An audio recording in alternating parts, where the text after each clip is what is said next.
All right, guess we are live. Okay, hello everyone. Welcome to Green Drinks KL, and I'm Simpson Tan. I'll be the moderator for today, and okay, welcome to our second webinar that we have done for under Green Drinks KL.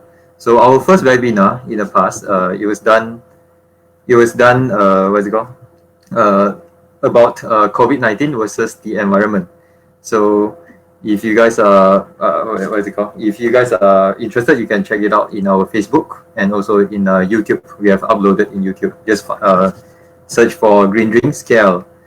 Okay, so with me today, we have the Green Drinks what is it called? Green Drinks team, and also we have some speakers. I mean some invited guests. So with me here we have Izati, we have Austin, we have Bernard, Ku, Daniel, and we have Jason, Jayin, Shime. So, and also we have two of our Green Drinks advisors. They are Gregors and Matthias. How's everyone? Alright. Okay, seems good. Okay. So, well, let me go to our topic today. Our topic today is how economic recession will impact our environment and society. So as of today, the entire world, we have a record of 3.19 million confirmed cases of COVID-19. And in Malaysia, we have just reached 6,000 cases of what's it called? Confirmed cases. So a lot of countries in the world, we are actually having this MCO, movement control order, or we have lockdowns, and this is this is done to break the chain of the spread of COVID-19. But well, during this COVID-19, there's lots of people are working at home, and also let's say we can't, we can really see some of us, we have our hair is longer now because we can't go to the barber. And at the same time, we are actually we have some good news too, where let's say we heard that environment is breathing again. For example, we saw the star headlines not long ago, where there's a river of Penang is shown to be very clean now. But well, during this lockdown or MCO season, well, there's a lot of fall in economic activities. There's reported that quite a lot of people lost their job, and also there are a lot of companies filed for bankruptcy. So that is our topic tonight. So what is the impact? Definitely economic recession will come in because of all this. So what is the impact of the economic recession on our environment and our society? So, all right. So let us hear from our guests today. So today the flow will be we will have we will have around 3 minutes sharing session for each of our of our members, and then afterwards around we will have a Q&A around 10 minutes session, and before we wrap up. So if anyone has any comments or any questions, you can always ask us in this Facebook comment section. At the live live video there. So we'll try to answer as many questions as we can later around 9:15. Okay, so today I can see that most of our speakers, we are actually split into two major parts. One is environmental impact, and second is social or economic impact. So let us first invite Gregors. Gregors is our advisor for Green Drinks. Can you talk more about? Can you share your opinion about environmental impact? So for everyone, can you please introduce yourself a little bit as well? Thank you very much, Gregors. Off to you.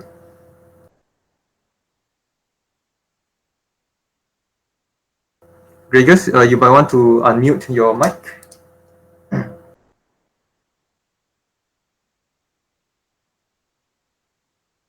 Yep. Sorry about that. Can you hear me? Yes, we can. Go ahead. Great. Okay, so just a quick intro of myself. I'm a Danish green building consultant who has lived and worked in Malaysia for 15 years. and one of the original eco-warriors under Matthias. And I'll talk today just briefly about some environmental lessons from this economic recession caused by the COVID-19. So basically, I looked at these traffic data from Shanghai, for example, and you see that the traffic definitely drops down during the lockdown, but once the societies start to open up, we're going back to normal.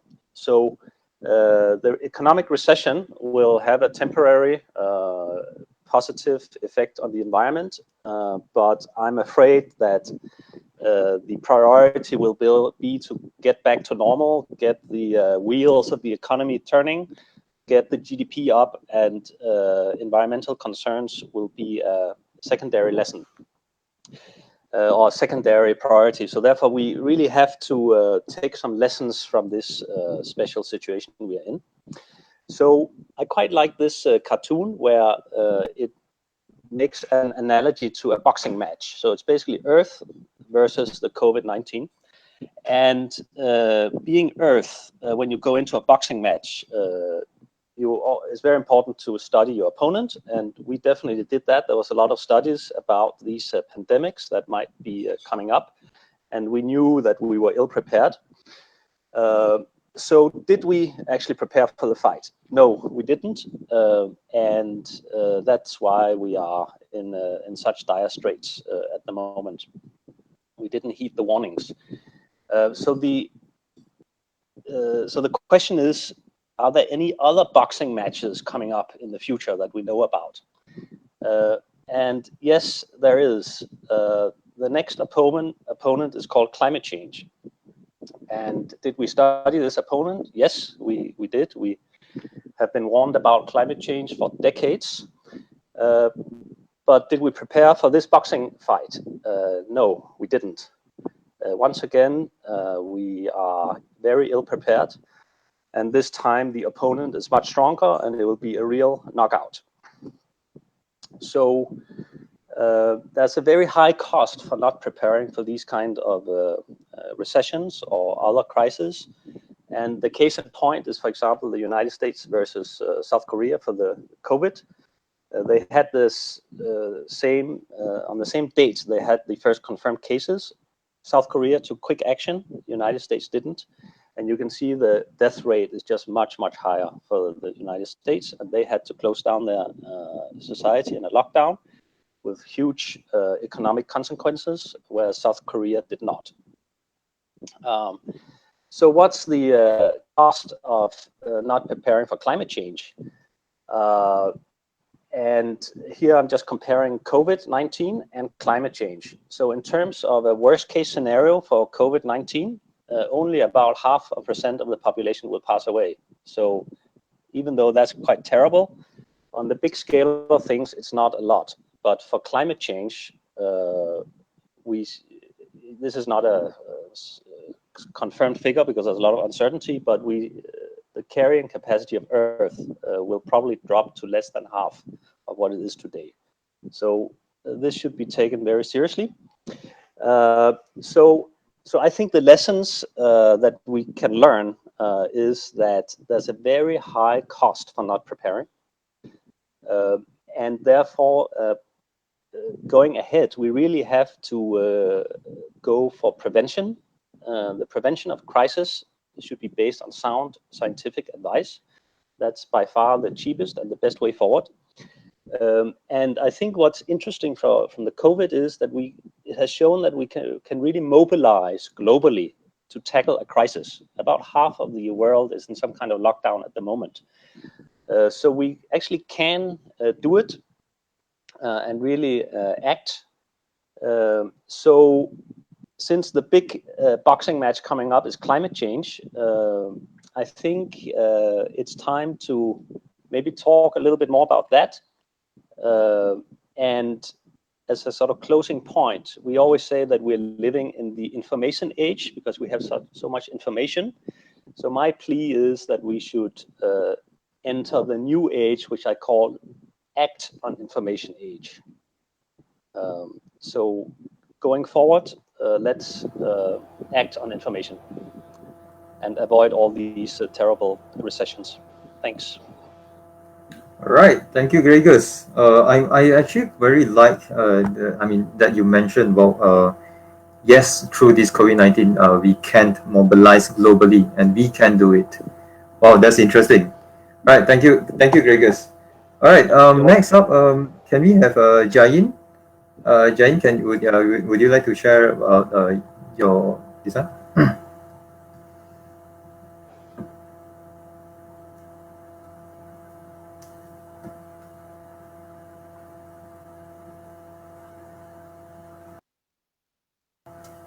Jain, we can't hear you.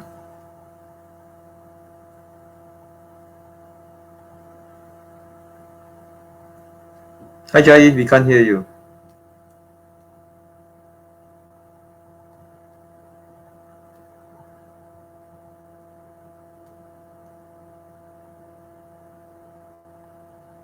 Hi, Jain, we can't hear you. Okay, I guess we can't hear Jain right now.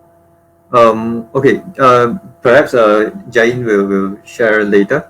Perhaps right now, let us move on to Austin first. Is it okay, Austin? Yeah, sure. So, hi everyone, this is Austin. So, welcome once again. Welcome to our Winting Scale second Facebook Live. So, let me share about my screen.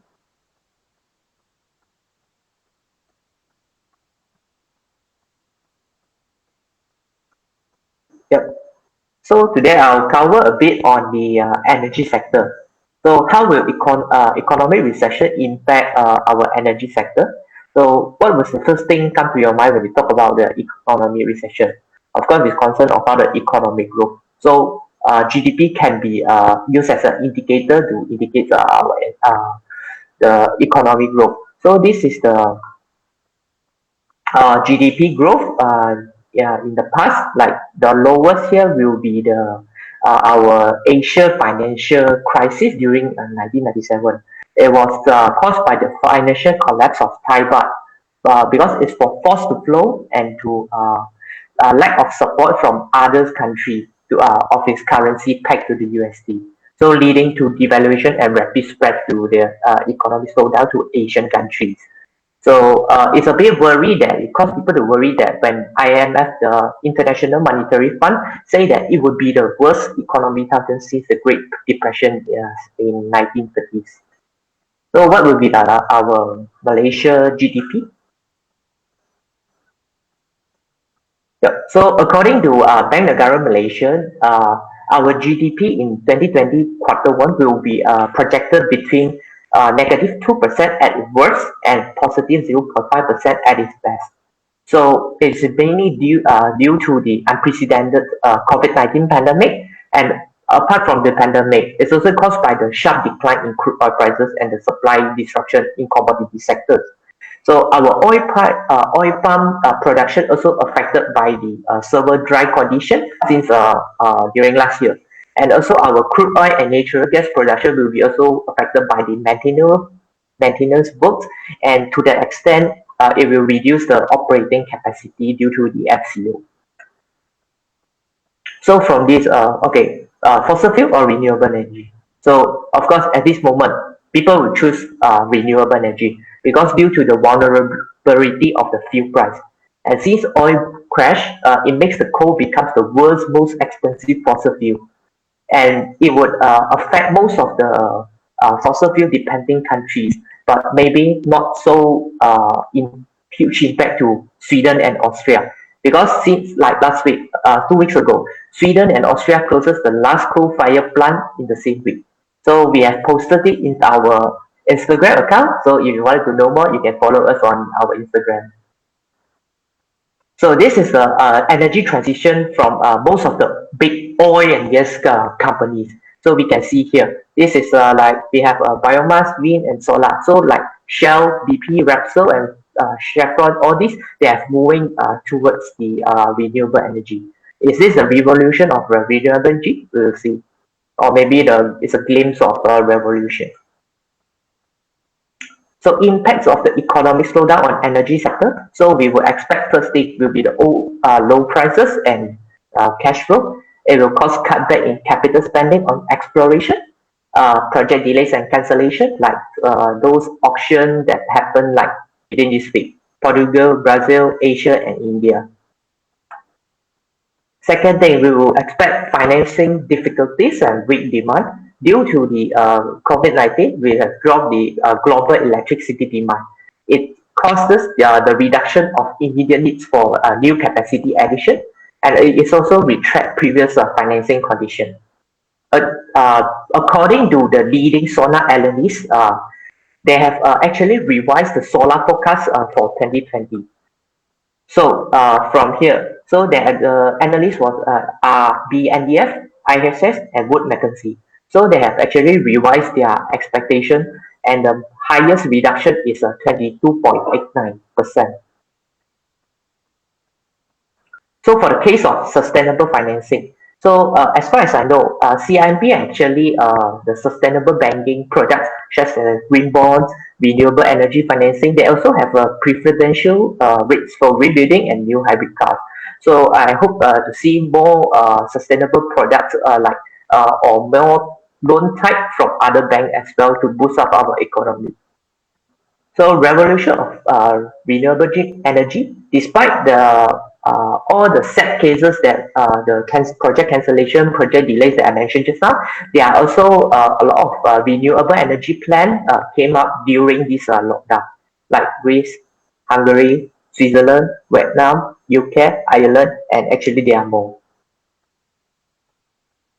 So conclusion, the project we will expect during this economic recession, we will have more projects and sales to be delayed, and then the recovery is expected to be on 2021, depending on the economic recovery stimulus packages. So the table below here is the stimulus packages during the financial crisis in 1997. So our Malaysia is use up 10% of the GDP for this stimulus package. So we hope to see more green measures such as the renewable energy and energy efficiency measures to be included in the next stimulus package to boost up our economy.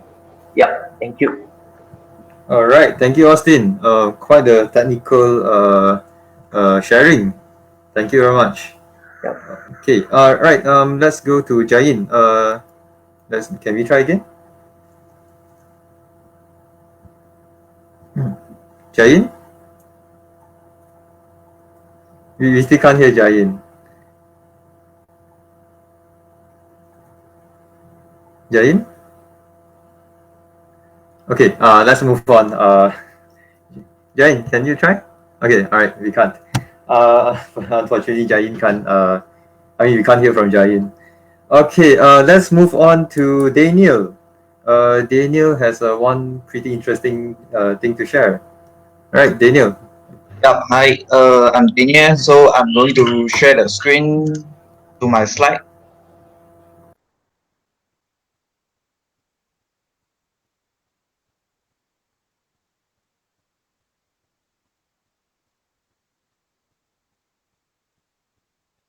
Can you see my slide? Yes. No problem. Yeah. Okay. So So I'm Daniel Lim. Currently work as a green building consultant. Tonight I'm going to share about a research that I read before. This research is conducted by Don Kenny. It's about how great economic recession will affect the prioritization of the environmental protection. So as we know, a successful environmental policy need to be implemented, need to not just purely implemented by government to the public. It's not purely on for the top to down implementation. It needed public support, that important support to make the policy more successful. So we back to the public. So we can see that most of the people they are agree with the principle of the environmental protection, but those we agree not equal to that they will strongly support it when it have a conflict with the economic, and this is due to the limited concern of human. They have a limited resource and priority. So in the same time, they only can prioritize on one thing. So for that, this researcher want to investigate of what kind of economic circumstance, what kind of economic condition will affect the prioritization of environmental on the public. So he using three kind of economic indicator, which is an unemployment rate, economic growth rate, and GDP. So he's using these three indicator to find out the relationship between the economic with prioritization of environmental protection. So it turned out that the unemployment rate have a strongest relation with compared to the other indicator. So it states that when the unemployment rate increase, support on the environmental protection will decrease. So so this means that this bring a message to the policymaker to inform that, or not to like have a notice to them to that if you want to implement a environmental policy or push a environmental agenda, you should select a right timing, which is when the unemployment rate achieve the lowest, so people will more support on it. So, but from the design of the research, it didn't investigate about the mechanism. Yeah, this is when the environment rate is increased, the support for the prioritization of environmental protection will decrease. So you can see the graph. So, but the design of this research didn't investigate the mechanism behind the result. It's like why unemployment rate is affect the prioritization of the environmental protection so much.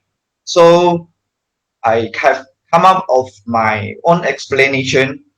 It linked me to the psychology way to explain human economic activity.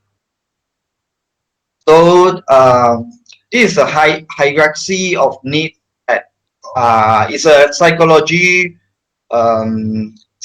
term that is discovered by this psychologist. Is called Abraham Maslow. So this triangle, we can see that if we want to like do environmental care, take care for the environment, it might be around love and belonging, or esteem, or actualization. But without fulfill our physiological need, then we might not achieve, we might not go up the level. So this is why we can see that the sustainable development gap between the development country and the undeveloped country is so big. Just for the undeveloped country, environmental protection is like a luxury good. It's when something is more higher class. So for me, to tackle this issue, this complex issue such as environmental issue, climate change, those kind of issue, is very complicated. So we imagine that we have two kind of toolbox. One is full of different kind of screwdriver or spanner. One is having different different kind of tube. So when you think about it, same one box with same tool is like a group of same area expert, like all is environmentalist, environmental, yeah. Another kind of group is like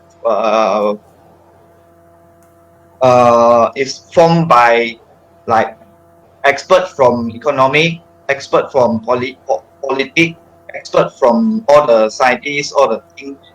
So when you compare which one will have a higher probability to solve this problem. So this is the All right. question that can think about it. So that's all for my sharing. Thank you. All right. Thanks, Daniel. Just a summary. What's it called? With environmental recession. How to say?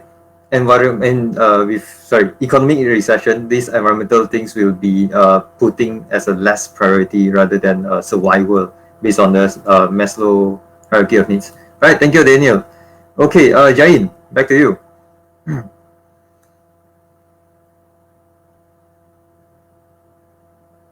Jain? Yeah, can you hear me? Okay, sure. All right. Go on. Hey, cool. Yeah. Wait, share screen. Okay. Can you still hear me Yes, now? good. Go on. Okay, cool. So I'll actually be sharing about carbon emission. And as we all know that right now we are in economic recession and outbreak, where we have heard earlier that from Gregors that the world carbon emission is actually going down, but we want to know like how long can it last. So just to kind of like estimate it, we can look back in the earlier global recession, which happens in 2008-2009. So where during 2008-2009, during the recession, the air is cleaner in China, India, Malaysia, so and so forth. But then, where especially in 2009, you can see that there is a sharp decrease. Let's see. Pointer. Yeah, there is a sharp decrease in this case, and where like in US and Europe, there is a dip in it. Whereas for China, on the other hand, the slope is less steep in comparison with the previous years. But back in 2010, everything goes back to normal. Especially in China, you can see that it's extra steep. So in this case, it's that you can see everybody is going to catch up. But then right now, it could be slightly different, where more environmental causes will be held. Partly is because they found that there is a long-term exposure to air pollution could contribute to a higher number of COVID-19 fatalities. So kind of like in terms of to prevent these things from happening,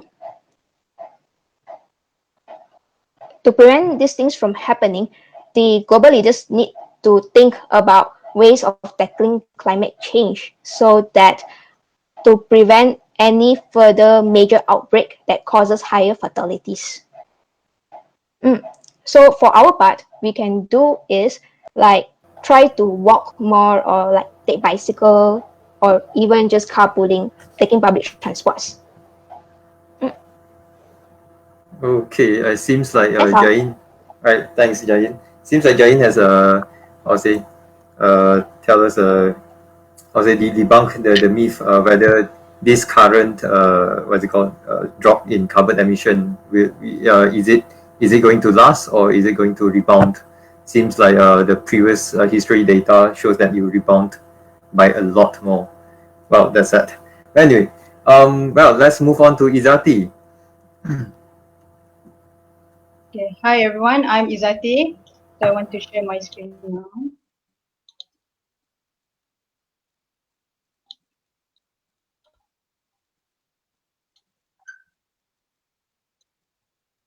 So today I want to share about economy and environmental sustainability. So as we all know that traditionally economy is has been focused more into the present time. So we need to make it sustainable. And then the recession is also like a restart button where we can possibly choose our future economy model. So here comes the environmental economics, which is an attempt to broaden the economics to include the environment in market decisions. So here are the environmental sustainability that is concerned.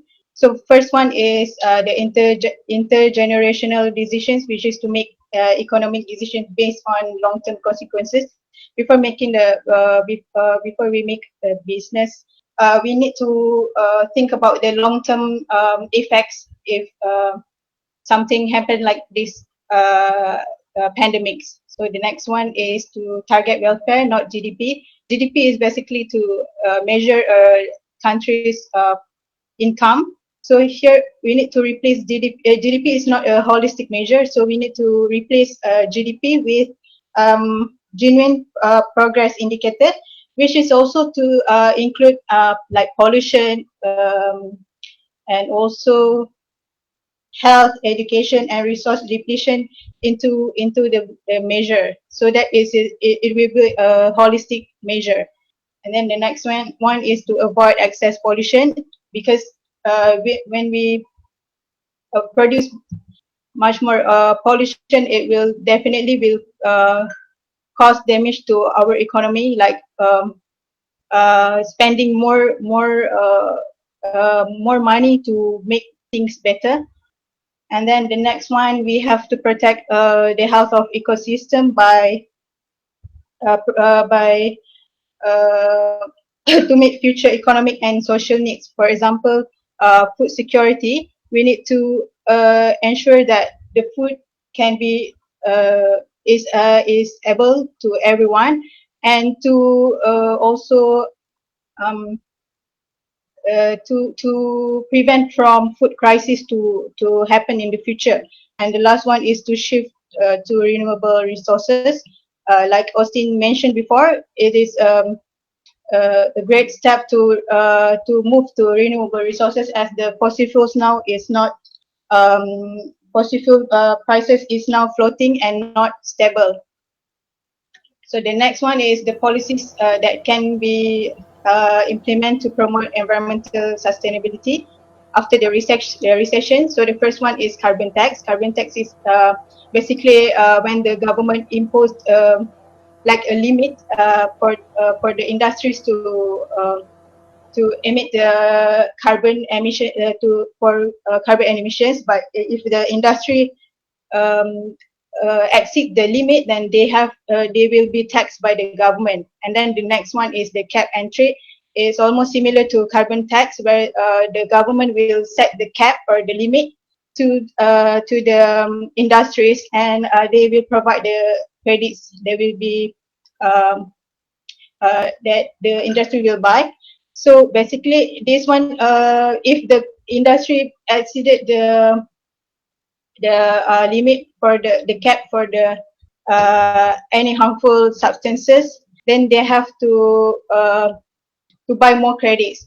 And then if another company using is releasing lesser harmful substances, then the unused credit can be traded to another company that might be used that need it.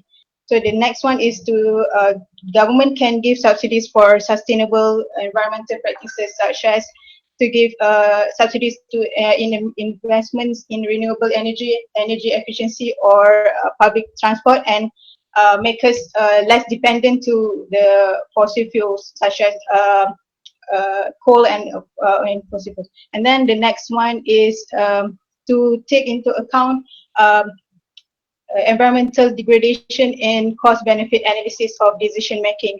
For example, we want to set up a business, then we need to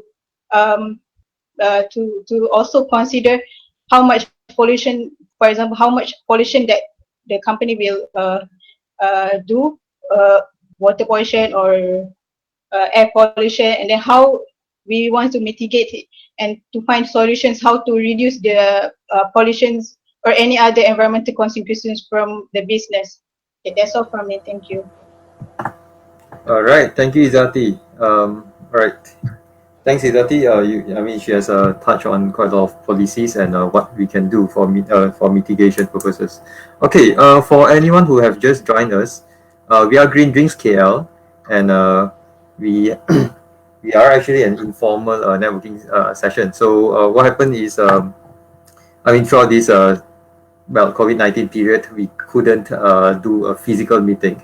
So perhaps it would last until the end of the year. So, well, this is this is the second webinar we have, and and today our topic is how economic recession will impact on our environment and society. So with us today we have our Green Drinks core team members, and also we have our advisors Gregors and Matthias. Okay, so well, if you have any comments or if you have any questions, do leave your message in the message section. Beside the Facebook live. We'll try to answer the questions later. And before we proceed, let me remind the speakers. The speakers that try to stick to 3 minutes or 4 minutes, somewhere there. All right. Okay. Thank you very much, Izati. And let's proceed with Jason. Jason has in this COVID-19, a lot of people will be thinking, will be quite worried about losing a job. So, well, Jason, can you share your opinion on that? Okay. Thanks, Simpson. So, I'm Jason. I'm graduate from Utah, and today I'm sharing about how economic recession will impact the society.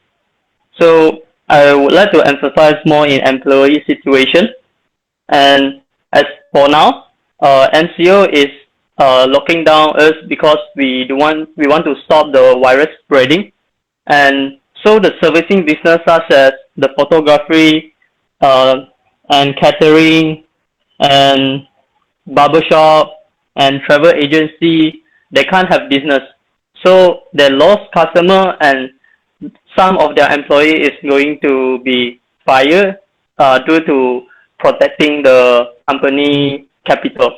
So I would like to share about in the worker situation. If the employee has a family, they will face more financial stress to feed the family. But in Malaysia, it's still okay because we have government support us in financial support. You register yourself in the Print Hatin or BSN, so it's fine. So I want to share that economy is like a big machine. So when you shut down it, like economy recession, you actually break few things, and when you reopen it, something don't work, and you feel something in this machine is breaking down, and it takes time to repair and recreate all this business. So in this time, employee will face frustration and a lot of negative emotion. But in the meantime, the most struggling thing is their job opportunity. So in employee, they have to interview for jobs, and they can't have a good pay rise because the employer want to secure their company capital, so they want to cut costs. So employer can just they want to take you as employee, so you have to say a more reasonable price so they can take you in as a company and you got the job. So I want to share this potential situation as in economic recession, how it impacts us. So that's all for my quick sharing, and I hope everyone can stay COVID negative and mentally positive. Okay, that's all for my sharing, and I'll pass back to Simpson and my team. Thank you. All right, thank you, Jason. All right, so there'll be a lot of job loss and so on. So what about opportunities? Well, cool. Can you share with us? Let us know have a brief introduction of yourself as well. Okay, let me share the screen now.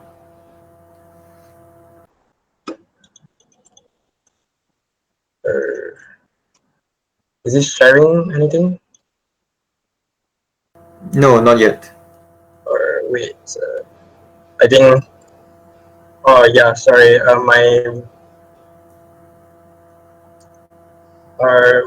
My Chrome is not responding, so maybe take. Okay, do you want me to move on to sure. the next one? Okay, all right. Okay, so can we have a listen from Bernard? Okay. Hi, everyone. Yeah, great. Thanks, Simpsons, for the introductions. Hi, my name is Bernard. I'm a sustainability consultant. I also help Green Drinks as a committee. And today my topic is a bit special. Is about why sustainable business is important. Can you see my screen? No, we are still looking at you. Okay, hold on. Let me do that. Share screen.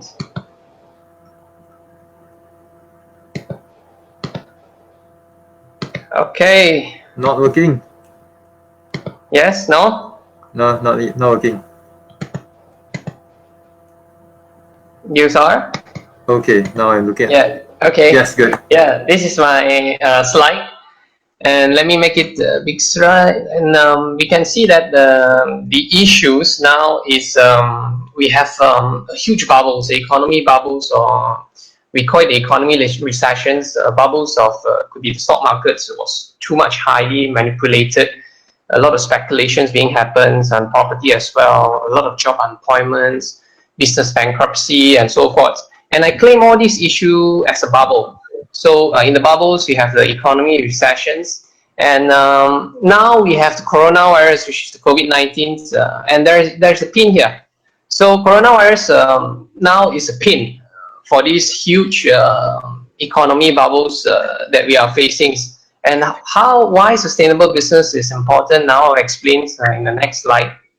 Let me share to you about the real facts. This is information and data from World Economic Forums. You can just Google. They have done a very thorough research about risk assessment, about the long-term risk outlook specifically for the world. So when you talk about risk, there is a multiplications of two informations. One is the likelihood, one is impact. So I took out the likelihoods informations, and you could see here there were outlined 10 risks being the most risk outlook that happens in the coming time. Say the purple one here, it's about technological. You can see we have data cyber attacks and data frauds and theft. And then you have the societal issues, which is the water crisis, global governance failure, like geopolitical issues, and lastly, which is the economic one, which is the asset bubbles. But today, in this particular real facts slide, I want to share you the 5 green dotted line here, which is an environmental risk, which we have been neglected for so long. If it is not coronavirus, we will not even look into it. So let's look into these 5 environmental risks. The first one is extreme weather. We all know that weather is extremely crazy now. It's either very, very hot or very, very cold. And climate actions, it's failing. Natural disaster is getting more and more. Our biodiversity loss, while we are talking about, we are losing species by seconds. And human-made environmental disaster is more and more. And my team has been speaking a lot about all these carbon emissions. It's all human-made. So these are the real facts that's happening today. And what's the real actions needed now? So fortunate that this graph is similar like what Gregors has been shared earlier. If you have not seen before, let me explain it again. And the real actions needed is now. And what we could do is, previous economy has been business as usual. Like just care about your backyard, environmental issues or sustainability. It's always the next thing being considered. And after this coronavirus incidents, we all know the importance of climate emergency. We all know the importance of pandemic, and all these emergency things. We have not built the muscles yet. So we should start now by putting sustainability as a priority and learn to strike the balance with the earth capacity. We shouldn't explore too much with what the earth can produce to us, and strike the balance with nature. And sustainability or sustainable business is one of the way. And let's use these pictures to show the scenarios of sustainable business. This is an article extracted from the Star. It's the Star titles stated here: Coronavirus, Penang River green again thanks to MCO. And at the left picture here, it's before the movement control order, the MCO in Malaysia, we call it. So you can see that there is a lot of industrial sector at the back here, particularly the electronics industrial sector, which is very famous in Penang in the world. So we have been discharging a lot of all these nasty chemicals to the river. It's black in color, you can see from the bird eye view. And on the right picture here is after the MCO, and because everything is stopped, nothing is moving, factory is closed, nobody is running the economy, and you see the river is clean. I foresee that there's a lot of animals coming back, fishes, otter, and this is some of the incidents that we can see now. Nature can revive themselves back again. We need to be aware that environmental destructions, environmental disaster, it's man-made, and since it's being made by us, and we have the solutions to solve it. And the best way is embed sustainability in your business. So my last word here is this pandemic, if we found the vaccines, there's a cure. But when real climate change is happening to us, say for example, the whole Penang Island is flooded, there's no turning back. And the damage is pretty permanent. It's not like what's happening now with the pandemics. There's a recovery rate and there's a chance of vaccines. Yeah, and that's all from me. Yep, Simpson, pass back to you. All right. Thank you, Bernard. Okay. Well, it is a food for thought. If not now, when are we going to start putting sustainability as priority? And also, well, we need to strike the balance with nature. Okay. All right. Let's proceed with Ku. Is it working now? Right. I try again, see whether is it working. Yeah, is it working? Okay. Yep. Okay. Okay, good evening everyone. My name is Ku. Currently, I work in a social initiative that aims to create a sustainable living powered by Petronas and Tata Consultancy. So, I bring a team today, which is recession create opportunities. Actually, a lot of entrepreneurs take recessions as the opportunities to build new business model to combat these recessions. Take example, in the past, Airbnb and Uber actually created a disruptive model to empowering people to find alternative revenue stream. This actually helps what Jason mentions, unemployment, which is they built another way for them to gain their revenues. Even today, in COVID-19 situation in Malaysia, there's a lot of companies, including corporates, startups, is starting to build new business model, such as Lazada, are trying to start delivering vegetable where previously they don't have, to help the Cameron farmers. In terms of startups, cultivate a vegetable provider, they are starting to try transforming from B2B into B2C model in this COVID-19. Talking about bubble tea, Tea Life is also emerging into e-commerce platform so that to provide a DIY kits to our consumers. Not only that, on the second point that we can look into, actually MCO or movement control is actually encouraging an industry which called as remote working. What we mean by remote working? In layman term, work from home. Remote working is not a new trend, but this COVID-19 and this MCO actually accelerates it to be a more appealing or a more trending industry. It's actually helped our working conditions as a traditional of 9 to 5 into more of flexible and independence. But after all this opportunity, from my point of view, there's always pros and cons. Just imagine that.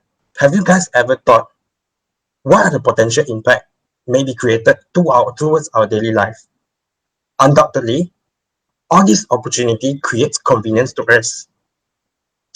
But do you ever realize that how much of plastic that you may created just because of one delivering service?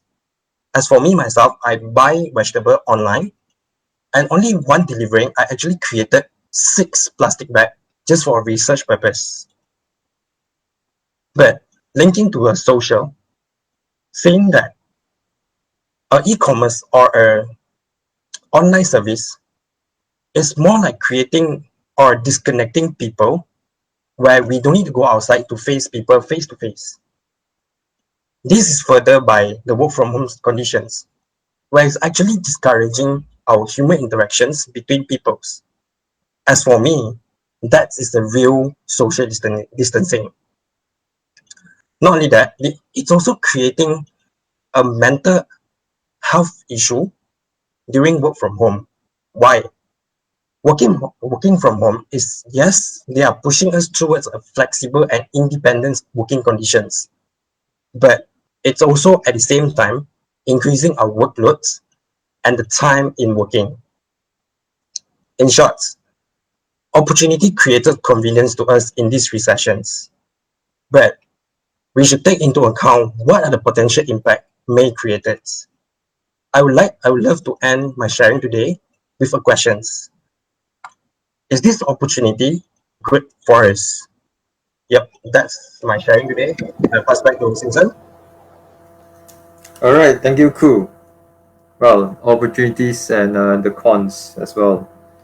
Okay, well, since just as for your information, we are pretty lack on time, but let's just proceed and then we'll extend our time from the initial 9:30.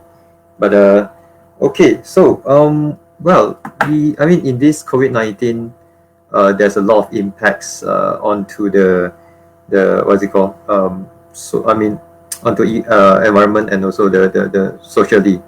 But what about, let's say, some group of people who are our orang asli, our indigenous people. So Shimei has some sharing on that. So Shimei. Hello everyone, good evening. My name is Shimei. I'm currently working in waste management industry. My sharing today is mainly related to how our donation can help the indigenous people and also non-profit. So you may feel a bit confused right now, but basically during economic recessions, the simplest way to understand what it is you don't really have much money to spend. That also means that you don't have much to donate or to help people that are in need. And this also reflects to a lot of corporates when economic recession happens, they are feeling the pinch as well because they are also cracking their head on how they can pay the wage of all the employees. So it's very natural that they will be cutting their fundings on CSR or maybe their donations. So I would like to share my slide right now just to talk a little bit more about this topic.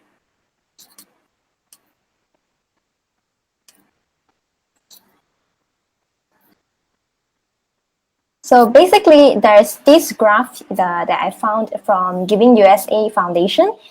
It's showing us that there is this trend during the economic recession back in 2008. The decline of people doing charity is obvious because we don't really have much to give.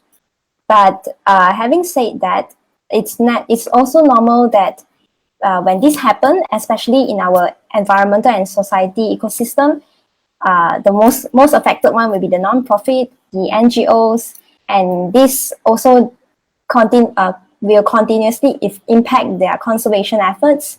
And ecotourisms are also declining, and also the income of the local indigenous people are affected. Here we have a few examples of some of the non-profits that are having problem with their fundings. Like for example, this Borneo Sun Bear Conservation Centers, they are appealing funds to survive during the MCO, and I think once the MCO is lifted, we'll continue to face economic recession. So fundings will be definitely a problem for them. While all of us are staying at home trying to keep safe, the animals are still out at the conservation centers and they still need food. They still need to continue their livelihood. Otherwise, the conservation effort will be wasted because we are waiting for this time where we continue their survival, and hopefully we can release them in a while after this. And second, and non-profit that I noticed is the Total Conservation Society. They are also having problems with fundings, partly also because they can't do much outreach program, and not many people are participating in their programs at this period of time, and this is eventually affecting their fundings as well. And the last one is the Orang Asli situation.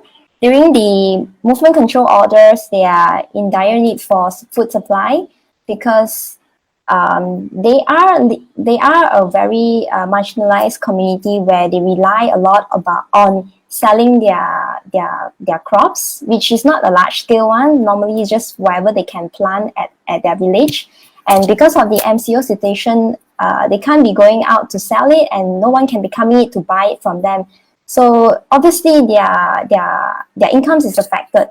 So it's clear that during economic recessions, these are realistic issues that we are all facing. But I want to highlight something that during the difficult times, our donation is very important, especially those who can donate, who can still manage their own financial. Please try to help as much as possible.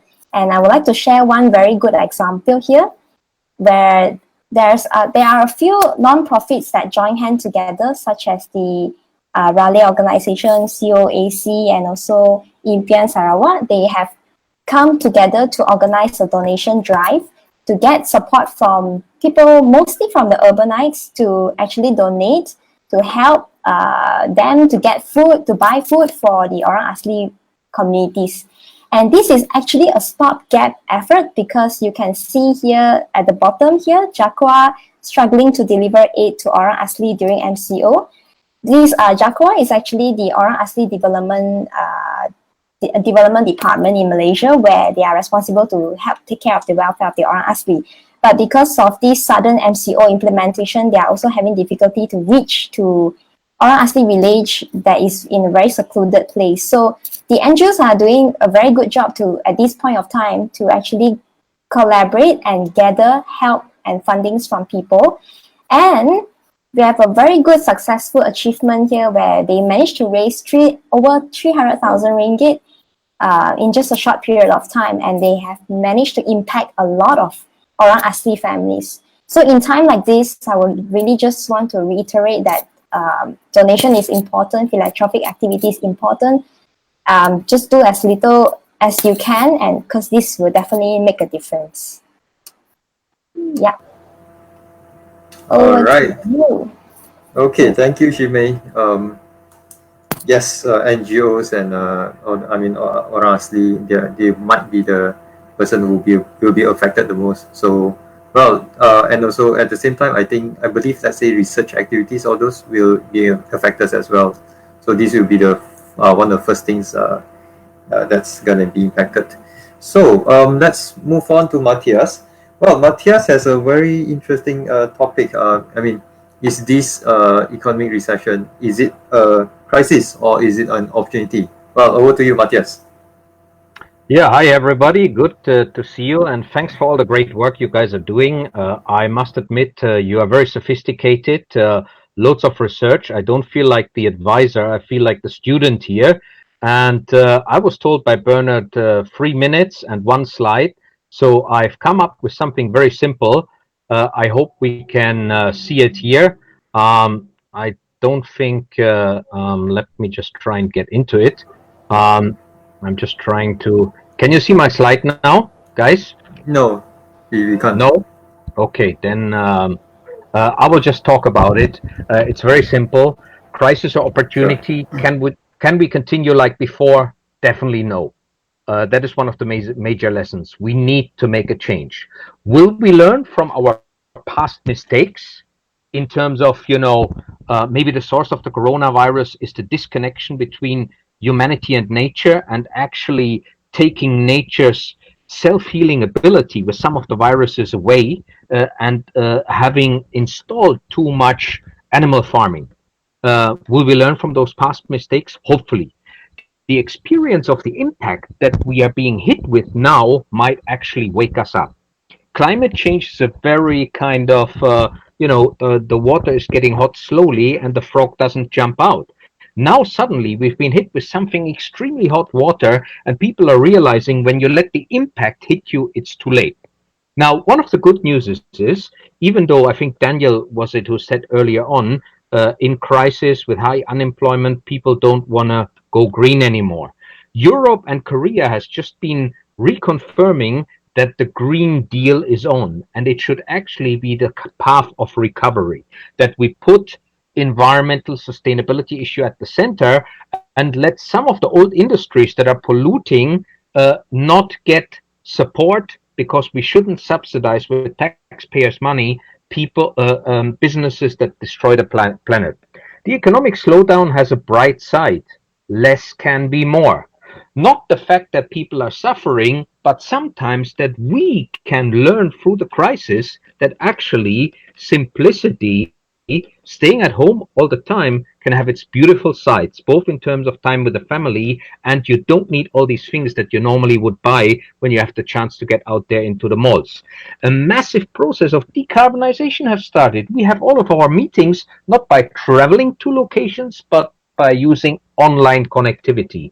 The industry that's sending planes out over there, again, gigantic, challenging economic impact, but it's suddenly been put on the ground. So decarbonization in tourism, in mobility, in events, in many other industries is happening as we speak, forced through this crisis. We need to look after the poor, as what Shimei just said, and the health of people and the health of the planet. This needs to be our focus. If the Orang Asli would still be living in harmony with nature, without their rainforest having been chopped around them, they would be the ones least struggling with the crisis now, because they were self-sustaining. The challenges often make us resilient. I think we as humanity hopefully will learn a lot of things. It was mentioned by Ku as well, who said there's a lot of innovation going on, a lot of resilience. And Gregor's mentioned it. I think Bernard was talking about it as well. With climate change, we cannot turn the clock back, like potentially with the coronavirus, with finding a cure, a vaccine. That will not be possible. Gregor said mitigation is going to be much cheaper than tackling the impact. This must be the big lesson. This must be the big wake-up call for humanity to put sustainability, financing, innovation, and job creation at the center for the sake of planetary and human health. Time for action. Cheers. All right. Thank you, Matthias. Thanks, Matthias. Matthias has done a very good, very good wrap up in this, and it's time for action. Okay, all right. We'll take around, let's say, 2 or 3 questions since we are pretty late. But I'll hand over to Shimei. Shimei will conduct this Q&A session. Shimei, over to you. Hi, it's me again. So we have a question from Tan Lim. He asked how possible or willing for Malaysia government to introduce the carbon tax, which may burden to the manufacturers and corporate as at current downtown economic situation. I think this question, anyone has any feedback? I think Gregos will be a good person to speak about this. Gregos, do you want to add on about the carbon tax, which will involve heavily in Malaysia? Yes, sure.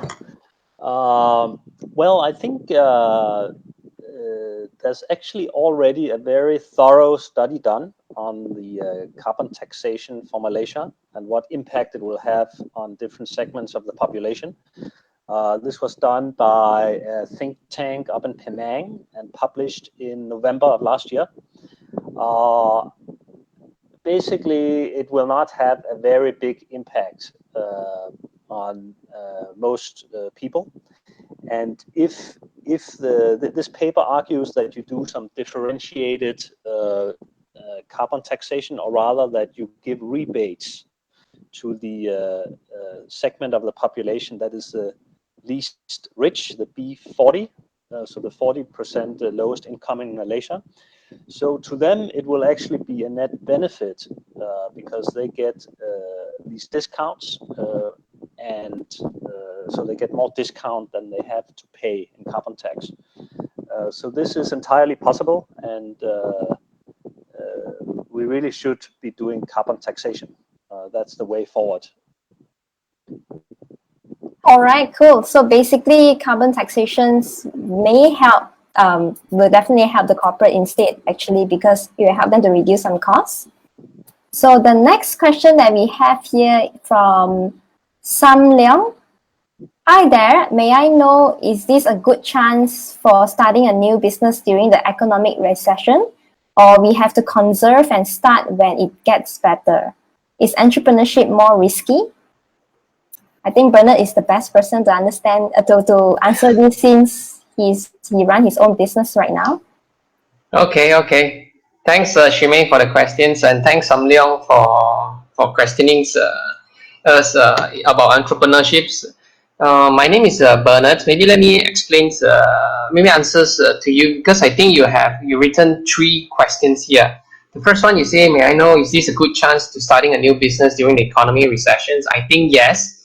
Or we have to conserve and start when it getting better. We should conserve and also start business on being a sustainable business together. Is entrepreneurship more risky? And maybe I could share a bit of my personal story, how I end up as founded a company and also run a consulting company to green companies. When I graduated as an engineer and I worked for a few years, and I've been running a lot of NGOs activities together with Matthias, Gregos, and now with Green Drinks. And I told myself it's not enough by just running a community organizations. If you want to make big impact, a big change, is by running business. So this, however, I'm not that confident. So I was lucky. I got a scholarship from the government. I did an MBA, and the MBA was focused on social entrepreneurships.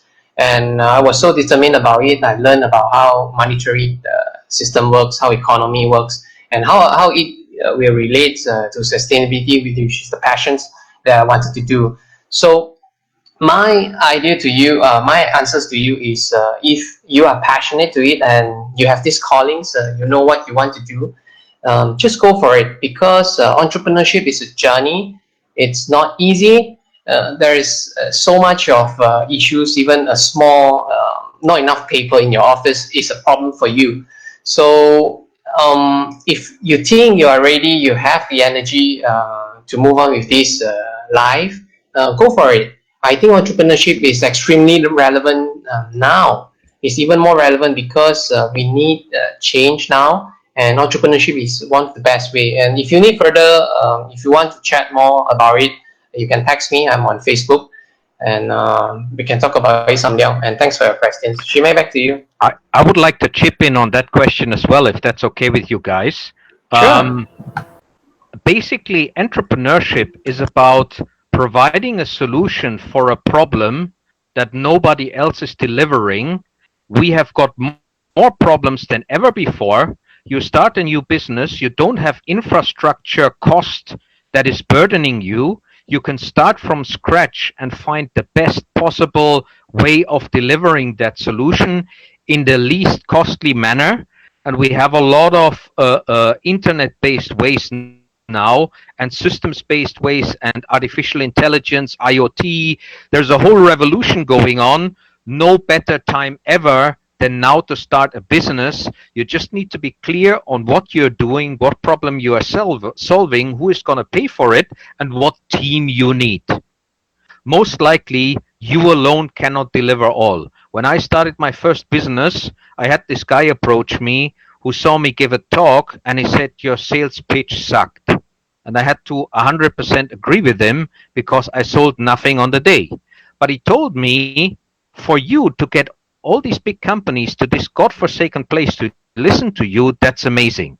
You're the brand of the company, you're the spokesperson, I do the financial side, I write the proposals. And I thought, this guy makes sense. Let's start a team, start a business. The business took off like a rocket, not because of me, but because of the collaboration of diverse talents that made a good team and that identified a gap in the market and delivered it with eco and sustainability benefits. And you can earn a good living from that as well if you pitch the right corner. So go for it. Never has been a better time than now. Thank you, Matthias and Bernard, for the great sharing. I think we answered that question very, very precisely. I'll pass it back now to Simpson. All right. Thank you, everyone. Okay. All right. Well, so let me just share to you guys what's our next event. Green Drinks event. Green Drinks KL. We are going to have a discussion. On the YouTube documentary. Because recently we found this one documentary, Planet of Humans by Michael Moore. So on 25th of June, 2 months from now, Thursday, last Thursday of the month, same time, 8:30, we want to try to something different. We want to try something different where we want to try to have one, kind of like networking session, but we will try online networking session. Using Google Meet. So we will try on that day we will discuss about this movie, this documentary. It is very thought-provoking, and it really defies a lot of things which I thought I knew. Turns out it's not. So on the 25th of June, our next event, we will talk about we'll discuss about Planet of Humans by Michael Moore. So, before I end this session, let me share a meme, which is a very very common. Which is very common for between us green people.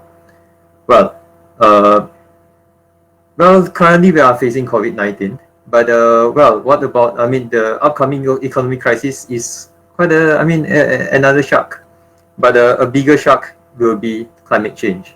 So,